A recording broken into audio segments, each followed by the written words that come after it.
If anybody listening can produce an argument on why the U.S. military is still a superpower, let me know. Put it in the comments because I don't want to hear that the U.S. has things that they don't even tell you about, that they have these super secret, because that's always the generic response I get. It's like, Right. well, we don't even tell you. Or when we say something like we lose every single war game with China, I had a lot of people comment saying, well, yeah, we did that on purpose because we won't tell the Chinese. It's just this, that's not an argument. I want to see actual proof. Right. I mean, the other thing that people always say is that, oh, well, Right. we weren't really trying in Ukraine. If we really wanted to, give them our best stuff, we would. And then the Russians wouldn't stand a chance. Is there any credence to that argument? Oh, it's clear that we've done everything. We've gone all out.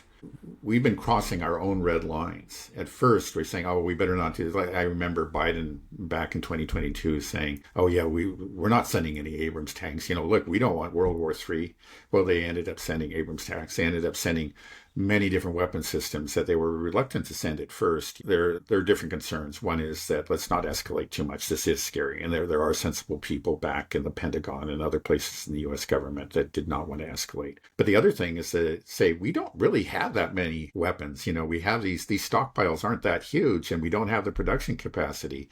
Don't give them too much. We ended up giving everything. So to the point where we are forced to draw from our monthly production. So that just tells you we went all out, and the Europeans did too. I mean, there's some cases like the UK and Denmark, when you talk about certain classes of weapon systems, they gave everything. Like that, Denmark doesn't have any more howitzers. I think like the UK has virtually no tanks left. And the ones that they have are barely operable. What else? What else can they do? Short of actually sending troops, and we've talked about that, the boots on the ground, or going to some sort of really truly long range missiles like the Tomahawk or something. But again, we've seen with every one of these weapon systems that each one is much ballyhooed. It's always going to be a game changer. It's always a wonder weapon, and every time the Russians neutralize it.